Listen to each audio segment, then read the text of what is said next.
we do to bring more diversity and inclusion efforts into our event portfolio? And one of the new things that we have this year, if you hadn't noticed, is how you might personally identify, and I personally identify as she and her. And what I think that really brings to me in the things that I do every day at Atlassian, and as a senior event person, is it brings empathy and compassion to everything I do, and really mad multitasking skills. Does anybody else relate to that? Raise your hand, yeah. So I hope that this program here today brings some really great thinking and new ideas to what you can bring to what you do every day. So you probably grabbed an inclusion card that was sitting on your chair when you walked in. I'd ask you to take a look at that really quick. We'd love for you to take the card, write down how you'd be a more inclusive teammate. And if you don't know how to answer that right now, it's okay. Just be thinking about that over the next 20 or 30 minutes. Because once you fill it out, in a little bit, we're going to put them in a fishbowl, and we're going to draw for some great prizes and certificates for some Atlassian University training. So yay, clap to that. Awesome. So without further ado, I want to welcome all of you on live stream that are viewing. Hopefully next year you'll be here in person. We have room for you, and we'd love to see you here. So I'd like to bring up Aubrey, who will be our moderator for our panel today. So Aubrey, please. No, not just me. All right, everyone, welcome. I'm Aubrey, and I'm Atlassian's Global Head of Diversity and Inclusion, so this is my part of the event. As you can tell, Angie's also done some amazing things to make Summit a more inclusive place. I am so thrilled for this panel tonight. When I was putting it together, we've talked a lot about diversity at Atlassian at these events, and I was thinking about what everyone could take from this. And so I'm so excited to introduce 3 CEOs to you today. Rather than talking about what they do to just encourage diversity, rather talk about how they bring diversity in their viewpoint to their companies and what their journey's been like. And I really hope that you get some inspiration from all of these fabulous panelists who'll be introducing themselves in just a few seconds. So come on up. All right.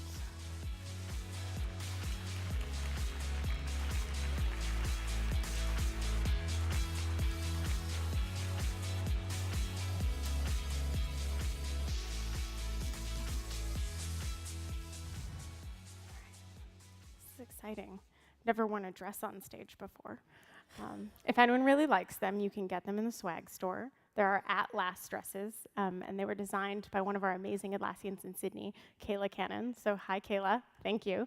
And yeah, if you're as thrilled about them as I am, get them downstairs. But I also always find that me introducing people isn't half as interesting as them introducing themselves. So I'll throw it here, but I would ask all of you, tell the audience your name, your company, a little bit about what you do, and then a couple of your identities that are really salient to you and why they're important to you and how they've influenced your journey as a founder. Okay. Hi, my name is Laura Gomez, and I'm the CEO and founder of Atypica. And I'm also one of the founding team members of Project Include, so projectinclude.org. If you're interested in diversity and inclusion, Atypica focuses a lot on patent pending public data alongside with internal data to try to predict how to be inclusive in the workforce now and in 5 years, 10 years. So we use a lot of machine learning. Along that, we have many clients in tech, but we are also going above and beyond that as well. With Project Include, along with Ellen Powell and Frida Caper and a bunch of other amazing women, Tracy True, Erica Baker. We are really fighting for inclusion from the start of a startup through venture capital all the way toward the growth. Some identities that define me, first and foremost, as a female founder is probably the hardest thing that I've had to endure and being out there. I'm also an immigrant, and so I fight a lot and I speak on behalf of immigrant rights, whether documented or undocumented. Yeah, thanks. I was an undocumented child here, and now I'm creating jobs for American citizens. So that is one of the And I think first and obviously, just being usually the first and only Latina, sometimes at companies, is another identity that I really relate to. Thanks. So I'm Elite. I'm the co-founder and CEO of Junko.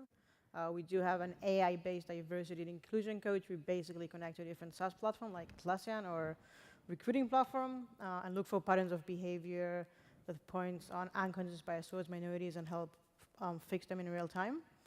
I guess best described as a female founder from Israel. So I don't know if immigrant is the right word, but It is. yeah. I'm here on like a tourist visa, so so Please. it's like live everywhere, right? Yes, definitely live streamed. So I think female founder, being an Israeli, I guess spent half of my career, about 8 years, in the Israeli army as the only woman in tech. So I guess this is like most of the stuff that identifies me. Awesome. I'm Mike. He's Atlassian.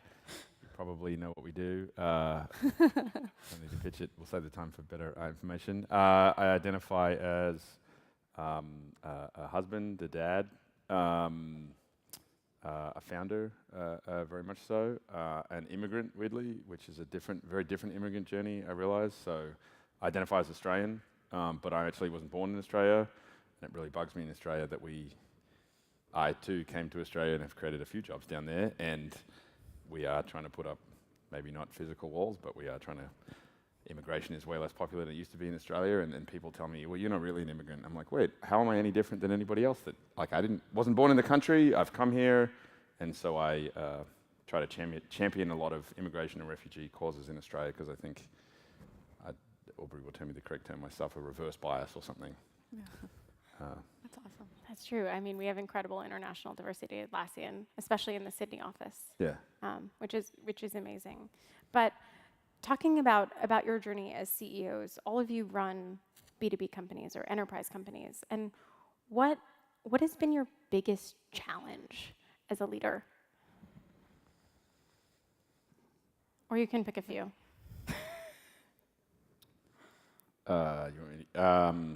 Wow. Biggest challenge, there's a lot of them. I think attracting fantastic people is always the biggest challenge that we have. I mean, in the early days, I suppose, the founding journey, obviously bootstrapping was hard. We didn't have any money, so we had to build stuff and sell stuff and work there without any money. But in the last 5 to 10 years, it's continuing to build a great culture to attract amazing people, like Angie and Aubrey, etc. So. Good timing. Lara, what about you? I think the learning curve for any early stage startup, especially in enterprise or B2B, is understanding that repeatable sales cycle alongside to know where your value proposition is and what really creates a story that caters towards, closing that contract or not. The other thing is, as well as talent. I find, especially being advocating for a lot of diversity and inclusion, I find it harder to convince females and women employees to come join an early stage startup because we're still very much on a risk, especially seed or Series A. But also, if they join, they actually reap the benefits of if there is a success of the company. They're along with it, and they're able to set the culture as well. So not just my company, but my other fellow founders who are males. It's hard for them to try to attract talent when it's still early stage. And I think it's still a challenge, but I tell a lot of my mentees to go and take that risk, and that they're the ones that could set the tone, even if they're the first female at a 10% startup. So definitely finding that revenue model alongside with trying to bring in diversity at an earlier stage than most tech companies have. So I guess probably the hardest thing is selling in an early stage industry, I guess. I don't think there's a clear path yet to a lot of people between D&I and revenue. And then why should I invest X amount of money and how can you show me this ROI, especially when you're an early stage company, you don't have a lot of use cases to say, hey, this is what we did with these companies and we can help you as well. I think this is one thing I totally relates to being an early stage company and I wish to see more women willing to kind of like take the risk and come to a company that has like 8-month run rate and stuff like this. So I think inventing the wheel a little bit in a new industry is probably the hardest thing for us. Yeah, and coming back to that, when we are in D&I, we talk a lot about, for underrepresented people, the lack of role models, or sort of not knowing. And when I was putting this together, I thought it was so great that in a lot of ways, both of you have touched on this, is as a founder, you're probably doing a lot of things you've never done before. And I think for everyone on stage, you can say, in a lot of ways, there weren't always role models for you. Mike, we were talking about the fact that not a ton of Australians have built global multinational tech companies before. And so I would put to all of you, for those moments when maybe you didn't have obvious role models, how do you solve that problem? How do you find who to look up to and how to find mentorship when maybe it's not as obvious as it is for some other people? Mike, I'll make you go first. Put you on the spot. Thank you for letting me continually go first. I mean, how do you find role models is really hard. I think you have to search, right? I think you have to first be aware that you don't have a role model. Then you have to obviously decide that you want one. Sometimes you don't need one. Sometimes you can just find other ways to figure it out. But beyond that, it can take some time. Like if there's one thing I've seen people do is I want to find a role model advisor, like something to model myself on or learn from, and they try, not a token effort, but they don't try very hard, or they'll take the first person that comes up, where sometimes you need to search, right? And the problem with role models is sometimes it's not super celebrity people that are actually useful role models. So there's a bunch of other people I know in Sydney that have built businesses, not in tech, they're not super celebrities, nobody would know their name, but they built a great business that has a great culture and great values, and having gotten to know them, I would say they become more of a role model, but they wouldn't have like a 60-second search wouldn't have found them, or even a 1-week search, right? It can take some time, so be patient, I suppose. Yeah. Elite, what about you? So I look at role models, I guess, in a little bit different way than most people maybe, but maybe a little bit what Mike was talking about. I think most of my role models always been people who do one thing that I don't know how to do in a really good way, so I can learn from them. So I probably should have like multiple role models because I don't excel in most stuff. Like you said, like diverse set of role models. Yeah. So I think this is the way I look at it, and trying to find people who knows one thing that I said at least not very good at, and they're very good at, so I can kind of like look up to what they're doing and follow them. But also people who are usually like only one step ahead of me and not like 10 steps ahead of me. So it's easier to go and say, I want to be like this CEO, and then put like Elon Musk or whatever as like this person. I personally can't see like a clear path from where I am now to that point. So I'm trying to take like a CEO of a company like round A or late stage or whatever. I think I can learn a lot from their year backwards and not like 20-year backwards. Lara, what about you? I've been in tech since I was 17. Actually, I grew up in the heart of Silicon Valley in Redwood City since the age of 9, almost 10. So I've seen different types of role models in tech. I also think that there hasn't been anyone that I looked up to as a role model that I could have a sort of an association with, because I can't lean in because I am then stereotypes spread because I'm Latina, and leaning in doesn't really work for women of color. So I don't look at role models that way. I think even before I met Ellen, I knew of her case, and now that she's an investor, a mentor, and a partner, and a friend of mine, I read her book, which it's coming out next week, but she sent an early copy, and I stayed up 2 nights trying to finish it. I do think it's beyond a role model. It's like looking at a figure of strength And it's not just Ellen, like I look at, Michelle Obama, or I look at immigrant stories of people really building themselves up. As a solo founder, I've gotten a lot of, Kieran from Textio called me the trifecta of difficulty, because she's like, you're a solo female Latina founder.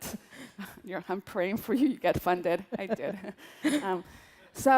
I think as a solo founder, I got a lot of like, well, you're a solo founder. I'm like Jeff Bezos and Mark Benioff. And then they just stayed quiet. I'm like, they're solo founders. And I shut a lot of VCs up when I said that.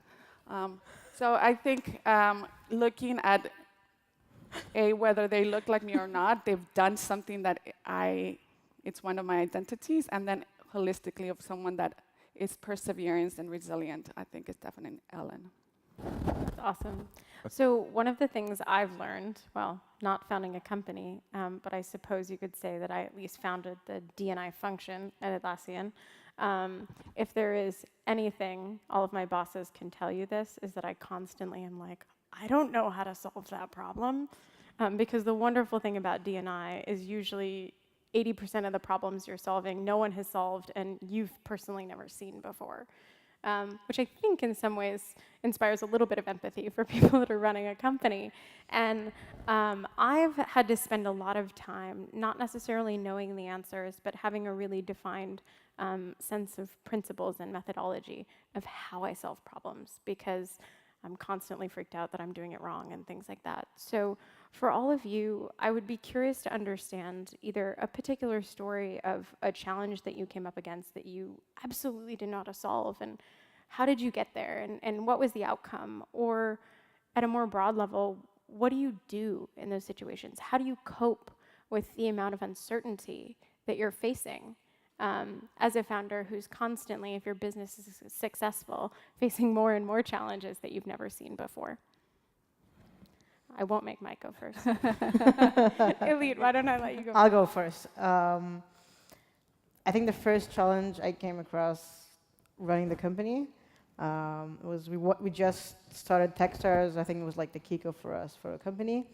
And I never spoke on stage before. In any place. I hate public speaking, and I hate speaking in English. So on the first, on the first day of Techstars, I came to the MD and say, just so you know, I'm not going to speak on demo day. And you're like, you probably are going to be on demo day, so you probably want to start preparing. And I think it was, I had it on my back of my head, like constantly every day. Like, I never spoke in public, and I hate speaking in English. I need to do it in front of like 1,000 people. That's never going to happen, like 6 minutes or so. And I pushed it, and pushed it, and pushed it. And everyone already knew their pitches like perfectly. We had one CEO who went to drama school, and I was like, oh, God. So I think it was like a week before I went with two other co-founders into a room, and they said like, okay, by tonight, you're going to know this pitch perfectly. And it did happen, so I think this was the first time that I realized, okay, probably every problem I'm going to have along the way, and this looked like the Everest for me. Like, I'm never going to do it, and I actually did do it. Was kind of like using these co-founders that I have that might not be the perfect public speakers, but I can help me now overcome this small, stupid thing. And I try to repeat it every time that I don't know what I'm supposed to do. It happens quite a lot, so. That's awesome. Lara? I have to admit, I was a very cushiony employee. I was an early Twitter employee, and 5 years ago, I was still there. I would have never thought I'd be a founder. I don't even know how I'm up on the stage or I founded a company. But I think you find that passion, and somehow you're like, I'm going to try it out, and try it out is like a year later, and you're like, oh, it worked. Let me try to add it out for another year. So I think being a founder is that you're learning on the job, especially first-time founders. And I think the biggest challenge for me was learning on the job and really like not knowing like whether I was doing a good job or I was doing a disservice either to my team or to my clients or to myself. So I think one of the greatest challenges, once like the money was in the bank, and then it was in the news, like, oh, the biggest round by a Latino seed founder, and I just didn't know. I was like really scared, and one other founder said, get a coach, get a founder coach. And I was like, oh, no, I got this. No, I did not have this. 9 months later, I called my friend. I'm like, who's your coach? And so I think that is, I have a coach, and sometimes is the challenge is I'm like, I'm going to do this, and I'm very, very impulsive and stubborn and impatient, and those are all actually good qualities in founders. But I have to actually think about decisions I make not as Laura, but more as a typical CEO. And separating that, sometimes I'm like, I don't want to make this decision. I'm like, this is the best decision for the company. It's been a challenge, but it's been a growth experience. I think that has really allowed me to really put forward where my decision. And I think this applies to anyone, whether you are in your job and are you making a decision on behalf of you or on your identities? Are you bringing yourself to work? Are you feeling purposeful? Or are you making it on behalf of the business? And hopefully there's a happy compromise. Oh, man. Which challenge? Let me tell you an interesting one that you're probably not expecting. So, I mean, obviously we've faced lots of challenges, plenty of things we haven't known what to do, like probably not millions now, but it feels like millions, thousands. And lots of times where we felt something would go really badly. But an interesting example, perhaps, we had a lot in the founding story type area, but after we went public. So we had been on this big roadshow. It was this massively huge, I don't know, 2, 3, 4 week period. We're in New York. It's all been excitement and some wines. You know, it's a big period. And we had to get on the plane the next day at 5:30, and we've been flying for basically 3 weeks solid, meeting, flying constantly. And then the day itself's big excitement. And my wife and kids had flown over for the day, the one day, bell ringing. I hadn't seen them in ages, and I was supposed to get back on the plane at 6 a.m. the following morning to fly back to Austin and then to San Francisco and then to Sydney to go to all these series of parties to celebrate with all the employees, which is totally right because all these people out there made this happen. And I just couldn't get on the airplane. I was like, oh, I can't do this anymore. So I wrote a blog post internally, which was a big challenge to say, basically, I'm really sorry, I'm just going to tap out and for a day or two. And I couldn't believe the reaction from the company. It sounds weird. I thought it was going to be a letdown, and it was a huge, now I'm getting quite emotional. It was just a big moment for me. It was unexpected, I think. You can probably describe the reaction, I don't know. I was there. People did not expect that, I suppose. Yeah, it was amazing, actually. So I can tell you, I was in San Francisco, one of the places who didn't get to see Meg that day, and I didn't hear one complaint. I think that actually leads perfectly into my last question, which is about, as a founder, how do you think about building an inclusive culture? And I think, so when I was thinking about taking the job at Atlassian, I was really worried about why people wanted to invest in D&I. And our GC was in the middle of interviewing me and asked me to give the business pitch about diversity, and I started doing it. And they interviewed me and was like, yeah, I totally believe you can do that. Let me be super clear. We're doing this because we believe it's the right thing. And that blog post, actually, I turned to the person I was sitting next to and I was like, oh, I made the right choice. Because everyone was so overwhelmed at the idea that we said we cared about work-life balance and we cared about you as a whole person, and to see the leader saying, I care about my family and my life, and that is the expectation for you all. I think that all I heard from people was that they felt better about going on vacation. They felt better about saying, I'm sorry, I go to family dinner and I can't make that meeting and you can send me the notes or whatever it was. So you didn't know I was going to say that. I didn't know you were going to say that either.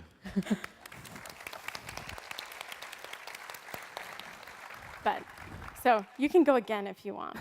But sort of the last question is I find people come to me and they go, oh my God, how do I create an inclusive company? And they act like it's rocket surgery, right? It's this really complicated, difficult mountain of a thing. And I suppose on some level it is. But the question I wanted to ask of all of you is, both as a person, as a teammate, and as a leader, is there something that you've learned that has made it easier for you to think about inclusion? Or what tip or what piece of advice would you give to everyone sitting here about how they could be the most inclusive and the best version of themselves? I won't make you go first. Well, if you want to go first. Well, as a bigger company founder, start by hiring somebody as amazing as Audra to lead diversity and inclusion. That's so nice. That is, well, it shows a few things. One is, as a bigger company, you have to put money into it. Like, there's a lot of these things that Atlassian does that we spend money on, right? You hire a team of people. I mean, it's workplace experience. A lot of things that people think magically happens just with. You have to have the heart, but you also have to spend the money as a bigger company. And I think people sometimes chintz out on that and starting to hire awesome people as a start. You have to be a leader for it, especially in a bigger company. You have to be publicly open about saying this is important to us as a company, this is important as a management team, this is important in whatever team I'm on. This is an issue that is important. Obviously hiring and recruitment, there's a lot of things. I think you can both probably talk far better than I can about that, or all three of you can. But hiring is where it starts. That's how you start to change things. I think for myself is understanding how little I knew about the topic, that I was passionate as a logical human being, that it was something that we had to change, but I didn't have the roadmap. I couldn't say, right, we need to do step A, then step B, then step C, then step D. But I think admitting to everybody in the company that we didn't really know how to do this, but we wanted to do this, brought a lot more people out with ideas. And we don't get it right all the time, I would say, but we've certainly moved a huge amount in 4 or 5 years. And I think it's really important to have leaders to say that A, this is important to the company, and B, we don't have all the answers, and it's okay not to have all the answers. It's okay to say the wrong thing occasionally and make mistakes, as long as you're changing and moving and trying to move forward and taking steps. Which is, I think, a summary of the way that we've approached things so far. Lara, what about you? Yeah, so we're analyzing a lot of data, and to take away the diversity as anecdotes. It's good for business, it'll be good for the product, but to actually quantify that. So we're looking at, IPOs with when diversity was higher, what is that sustain over a certain period of years or months, or when someone gets a big round, let's say, and then does that go back into the product, and does that prosper over time? Looking at other case studies of tech companies in the past and towards the future. So we look a lot of data to really, we have companies that have 200 employees, and they're like, what do your other clients do at 200 employees with their size that led them to think about diversity and inclusion? And so we give them data and benchmarks and a lot of information so that they make the context. They make the decision based around context of being a prosperous business, but also feeling that purposeful and inclusive. As I said, I seem to be a walking lesson to all my male founder friends. So one of them, we were in an email thread, and they're like, we're thinking about working from home, and everybody chimed in about their working from home. And I said, are you thinking about the gendered responsibilities of people working from home, mothers, families, etc.? You can't have a working from home policy that is very rigid, where you want everyone in the office, where there's different responsibilities, whether it's a stay-at-home dad or a stay-at-home mom. There's gendered responsibilities regardless of a parental. And they didn't think about that when they were implementing there. So now they're like, oh, thanks, I didn't think about that. Another thing is that I've built and I've put in bereavement leave, and I've put in, because I have friends in their 30s and many who have miscarried, I put bereavement leave as part of if reproductive issues a woman or a father faces, that if they want time off, they don't need to tell the whole company that they're just giving that time off. No one asks. So I think it's important to start thinking about this, because I've seen time and time again that when this sort of nuances around inclusivity lets people not be at that company. And the headlines of these CEOs preaching diversity when I know that their female employees are struggling to even tell their managers that they need time off because they need to mourn this sort of, emotional and physical time of their family life is really, really hard. So I try to always try to make sure that I don't say this when I interview applicants, but when they ask me for my benefits, I do have like Q&A. What about this? What about that? And it's very transparent in the process. That's amazing. Elite, what about you? So I think for companies, and we try to do it like we're a small company, so I don't know, it's like a sample, but I think the term of diversity and inclusion generate a perception that you need to start with diversity and then with inclusion. I think should be like exactly the way around. Like we have companies that we work with and they say, hey, we're now gonna double our numbers, and we thought it's a good time to start thinking about diversity, which I don't like this term anyway, but never mind. And it's like, all right, let's say you're gonna hire, and I'm using your number, like your exercise thing, all women, Afro-American and Latinos, what's gonna happen to them once they come into the company? So I think first, think about it in the reverse order, generate an inclusive and open and transparent culture inside the company, and then start hiring more diverse people, or at least doing it at the same time. Otherwise, these people are going to come and go and come and go and come and go, and nothing's going to change.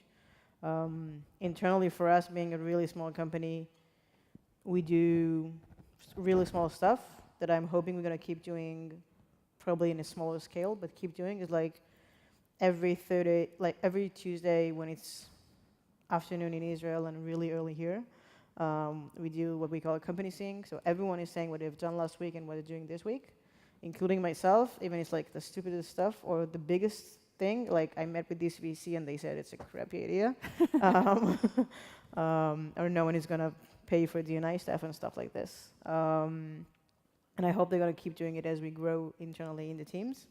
But also really relates, like, if you want something to be done, you need to put money into it. Like a lot of people that we speak with, and there are a lot of groups with D&I, especially here in the Bay Area, and I think the most common question that I see is like, what do you do when we have no budget?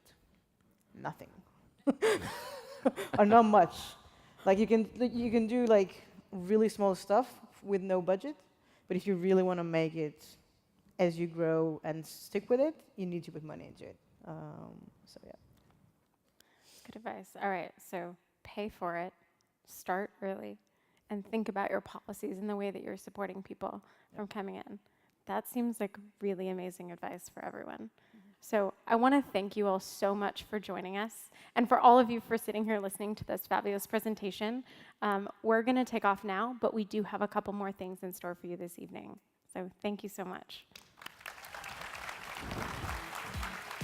Yeah.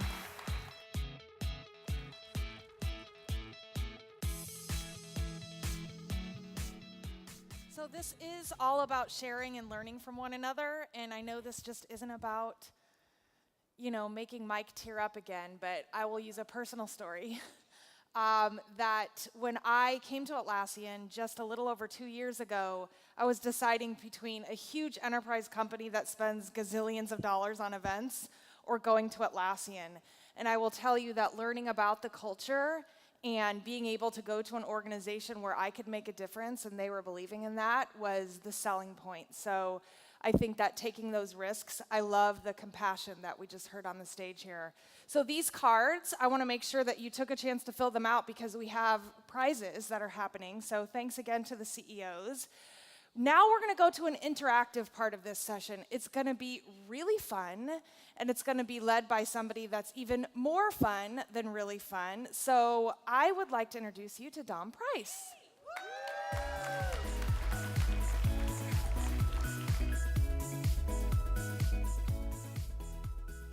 I promise no dancing. Literally, I can't do any more after this morning. I'm spent. So there's a couple of things that I want to do. There's two very quick stories I want to share, and then I want to put the action over to you. And the reason I want to put the action over to you is, whilst I get inspired, I'm sure you do as well, from hearing people talk and share their stories, I'm pretty certain that there's way more knowledge and wisdom in this room than there was just in those four panelists. And so you don't need to wait for instances like this. There's going to be people in the room that you can interact with and learn from. So 2 things from me. First of all, the topic of privilege. I used to think privilege meant wealth. It meant money. And because I grew up in the north of England, in Manchester, and I thought wealth was having patterned toilet paper and potentially an indoor bathroom. And so I continually associated privilege and wealth. And it wasn't until I realized that was because I'd always had privilege, and therefore I hadn't seen the things I hadn't had. As a fish, I'd never swum out of water, that I kind of woke up one day and went, oh, shit. As a 6'4" straight white guy living in English-speaking countries, I kind of have it quite easy. Then I felt guilty. That was also a useless experience. It wasn't real guilt. It was a moment of going, that's really bad, but it is what it is. What can I do? And I thought that was the end of the conversation. Thankfully, I've had mentors throughout my entire career who have prodded and provoked and challenged me. And one of them a few years ago said, now you've realized what you've had for 29 years of your life, you lucky bleep, bleep, bleep. What are you going to do about it? And I thought, well, do you want me to shrink? Like I could try and be quieter. I'm like, no. And he's like, no, that's who you are, but how can you use that for good and not for evil? And so I spent the last few years trying to experiment, and I get half of this stuff wrong. I'm not perfect at it, but trying to experiment how I can use my privilege for good. So a silly example is when I'm at home in Manchester, my mum is now at that age where she's shrinking, but she's still got stuff on high up shelves. I use my privilege of height all the time. I use my privilege of energy around Atlassian all the time. I use my privilege of being overly optimistic all the time. I've started to mentor and coach way more people than I used to. I used to wait for people to come to me with problems, and I'm like, that's not me using my privilege for good. How can I seek people out and try and help them? And it's not fix them. I don't want to make them like me. I want to help them with the challenges they have, and by paying that privilege forward, I actually get to learn from them. I learn infinitely more from those conversations than I think I give. So I think of it like a well. You can't take from the well if you're not going to put back into the well. Second thing is to Mike's point about his story. We talk about openness and honesty and vulnerability. So I'm going to be the anti-pattern. When I read Mike's blog, I was pissed off. I was. My immediate reaction was, he's doing what? Like, no, this is a big moment for us. All my selfishness came out. That was my instant reaction. And then when I gave myself a couple of seconds, I'm like, actually, once you read this and you understand the spirit, it makes sense. And I think that's important to realize because diversity and inclusion isn't easy, otherwise you wouldn't be here and we wouldn't be talking about it so much. So don't kid yourself that every time you try and do something brave, it'll work. Plenty of times you will take that leap of faith and it will slap you back in the face. But hopefully that doesn't deter you from trying and trying again. Because when I finally listened and read Mike's message, I was like, now I get it. The real reason I was pissed off, I was going to get him on stage and embarrass him, and I had to change all my slides. It was inconvenient for me. So what I want to do now is I want you to talk to each other. The wisdom in this room is way more powerful than me and certainly the 4 people we had on stage. So they've shared their wisdom. Now's your time to do the same thing. So either in your seats or at the tables at the back, I want you to spend 10 minutes in a group, 3, 4 people, ideally people you don't know. I don't want you to share with someone that's like-minded. It's a waste of time. Great minds don't think alike. So find someone who thinks differently than you. If you're not sure, just find anyone. The chances are they're different.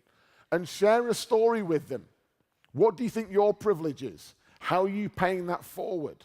What's something that you want to learn or develop or you're fascinated by? What's a challenge you're currently facing? Share that story and then use your ears and not your mouth. As a famous Stanford lecturer told me the other week, less hippo, Dom, more elephant. And what he was saying was, shut this every now and then and open these. You've got 2 of them for a reason. So share your story and then listen to the people in your group. What's worked for them? What's their privilege? How they've paid it forward. So either in your groups here or in the groups at the back, 4 or 5 people, 10 minutes, share your stories, go.